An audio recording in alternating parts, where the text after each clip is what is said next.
Hello everyone, and welcome back to Kimo's Kitchen. This is homemade pasta part 2. So, as a recap, we made the dough in part 1, and this is what it looks like. We let it sit for an hour, covered up. You can cover it in plastic wrap, you can put it in a bowl, cover it with a wet towel, whatever you want to do is fine. But as long as it's covered for an hour, you need to let it sit for an hour. So, now that the hour has passed, now it's time for the fun stuff, which is to actually make the pasta and shape it in any which way you want. In the previous episode, part 1, we talked about how this machine, the KitchenAid mixer, is a fantastic machine, and I am not being paid by KitchenAid,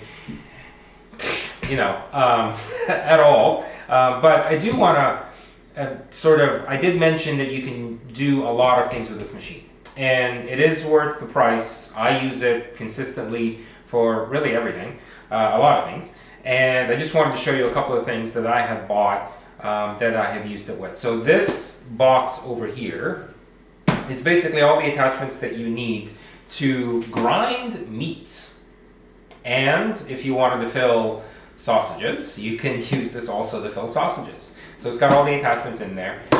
It's basically a meat grinder and a food grinder, not just for meats, but you can, mostly for meats, but I'm sure you could use it for other things as well. And this is the pasta attachment kit. So I'm going to take this out of the way. And I'm going to talk about the pasta attachment kit because this is what we're going to use today. So it's a box. It comes with 3 different attachments and they're laid out right in front of us here. The first one, the main one that we're going to use is basically this roller, and it's a flat roller. This is what we're going to use to basically make the sheets of pasta that we're then going to cut up into fettuccine strands. It also comes with a spaghetti roller. So once you run the pasta through and make it flat in the thickness that you're looking for, you can then take that sheet and instead of cutting it by hand, which is what I'm going to do today and show you today, you can just run it through this attachment and it will make spaghetti strands for you. And this is the fettuccine attachment. Works the same way as the spaghetti attachment, except it's just going to make fettuccine strands. Now, for me, I like to do it by hand, and I'll show you why, because otherwise you're just going to be flipping back and forth between attachments. I don't like to do that. I just want to use one attachment, and it just makes life a lot easier. So I'm going to move these out of the way. Okay, and we're going to get going. Oh, one more attachment. So once you make you don't need to make the flat pasta sheets to use this. This is basically, if you wanted to make all kinds of different shaped pastas. You've got all kinds of different shaped pastas. Basically, it attaches here. You run the dough through. So I can basically take this dough, run it through, and attach one of these attachments to the bottom of this here. I think it's already got one attachment in there already. And I can make rigatoni. I can make any kind of different pasta shapes that is not stranded fettuccine or spaghetti, right? Attaches here, you run the pasta dough that you just made, run it through, it comes out, and you use this wire cutter that when it hits that length that you want, you just kind of cut it off, and you just keep feeding it with pasta dough, and you just keep cutting it off, right? But we're not going to use that today because we're going to make fettuccine. So, let's get going. Alright, like I said, this is going to be the fun stuff. So the first thing that we're going to do is the KitchenAid comes with this master attachment piece here. So we are going to just drop this guy in here, make sure it locks, and actually you need to make sure, so there's a little indent, you probably can't see it, but there's a little indent here that you need to line this up so that the outer dent of the attachment lines up nicely with the indent, and then this is how you lock it. And if you remember from the last episode, if you don't lock your things well enough, what happens is you get an embarrassment on the video, right? So, don't want that to happen to you. All right, so we've got it attached. I'm going to set it up like this, and I'm going to put it on setting 1. It's got 8 different settings, including setting 1, and it basically goes from the widest sheet to, and it progressively just gets thinner and thinner and thinner. Now, here's what we're going to do. So the first thing we're going to do is take this lovely piece of pasta dough. Okay. I'm going to take this with a chef's knife, which is really the main knife you're going to be using in the kitchen at any point in time. And I'm going to cut this into quarters. Okay. Now, I'm only going to use 1/4 for now. I am going to do the rest of these. I'm not going to do them on camera because it's just repetitive and you probably don't want to see me do it 4 times when 1 time really as a demonstration will suffice, right?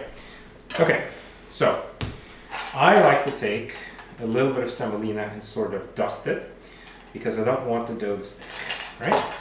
Take this guy and just kind of lay him, roll him as flat as you can possibly get him, right? And you don't have to roll him that much, just this is plenty, right? Turn on your pasta maker, and I usually run it through number 2, right? And the idea of running it through the machine is as follows. You're trying to get this thick pasta dough into the thinness and the shape that you'd like, right? So it's sort of a multi-step, repetitive process in a way to get it, to shape it nicely, for it to hold together, and so that you can then shape it, cut it, and it will sort of hold together when you're cooking it, right? So get it nice and thin, and what I like to do as well, just keep the semolina on hand. I like to dust my machine because then it won't stick as easily. So then run it through, right? And as you can see, it's struggling a little bit, so the speed probably needs to go up a little bit. Fold it in thirds. You see what I'm doing? Let me get this out of the way. You fold it in thirds, and then instead of running it the same way again, turn it 90 degrees and run it again. And you're going to do this a few times on that number 1 setting, right? So here we are. It's nice and flat.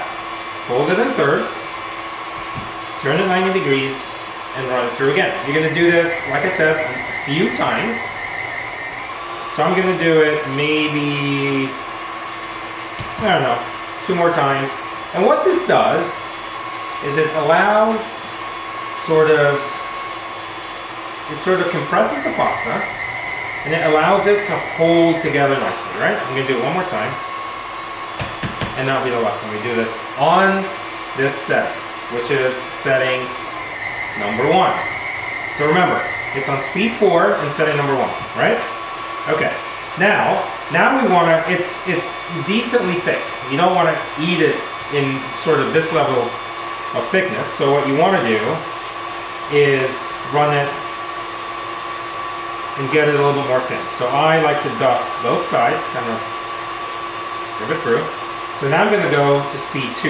And this time, instead of running it a number of times on the same speed, you're only going to run it once on the same speed, on that set speed. So I'm going to run it on sort of thickness 2. As you can see, it's thinning out a little bit more, right? Okay, I'm going to go 3. Dust a little more semolina. You can never over dust, right? Because this allows it, just make sure it doesn't stick. So now we're on number 3. We're going to run it through. Beautiful, look at that. Yeah, that's kind of what I like to see. I'm going to dust it again. And you're not really wasting the semolina because you can gather it back up again and reuse it again, right? So now we're going to number 4. Now, as you keep going, this is going to get longer and longer. So you're just going to have to, and you can sort of let it sit like this on the roller and let it go. That's beautiful. Now here, because this is getting a little too long, I'm just going to split it in half. Okay?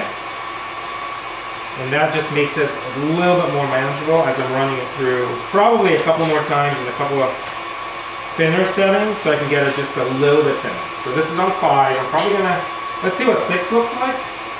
And then I'll decide how far I want to take, how thin this pasta is going to be. All right, I like to have my pasta have a little bit of bite to it. So I like this thickness. So I think I'm just gonna keep it this way, right? So I went as far as 6. I probably don't need to go further than that. I'm gonna dust it again because, and this time I'm gonna dust it a little bit more heavy than I did when I was rolling it through. And the reason for that is you're just gonna see here in a second. Now, do remind me that this guy, I need to run him one more time with number 6, right? Because the farthest I've gone with this is number 5. Okay, so now what I'm gonna do is just roll it. Okay, slowly, and this is why you wanna dust this as much as you can, because as you roll this, if you're not careful, if you don't dust it enough, it's gonna stick. And you don't want it to stick because you're gonna open it back up again. And this is where the fun begins. So, it's a little bit uneven, it's a little bit jagged on the edges. This isn't, a manufacturing production facility where everything is gonna look exactly perfect, but we're gonna make it as perfect as we can. So I'm gonna cut off the jagged edges. I can still use them, right?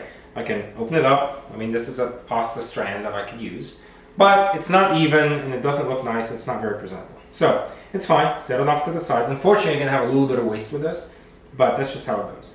And then, remember with your knife skills, nails down, knuckles forward. So I'm just gonna lightly, put my nails down, have my knuckles forward, so I can guide my knife as I'm cutting through the pasta.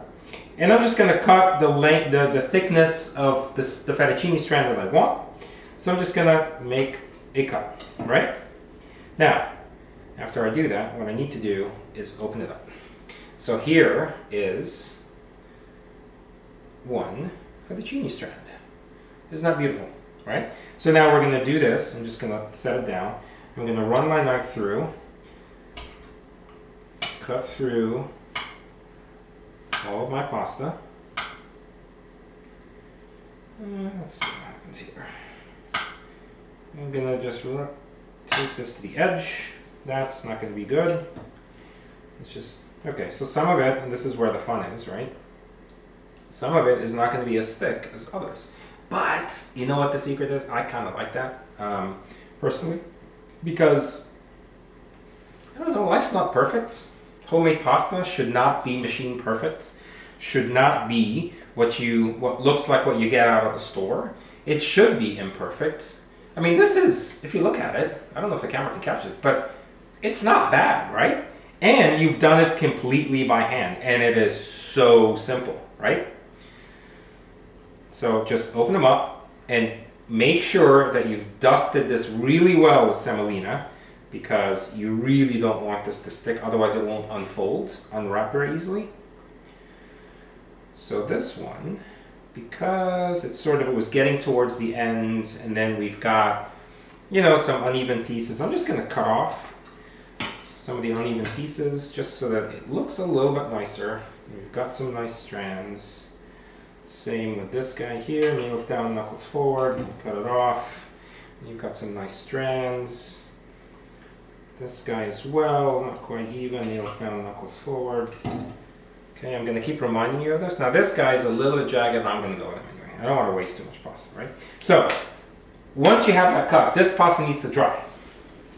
I have a very, very traditional pasta tree. So, you then take the strands and you just hang them up.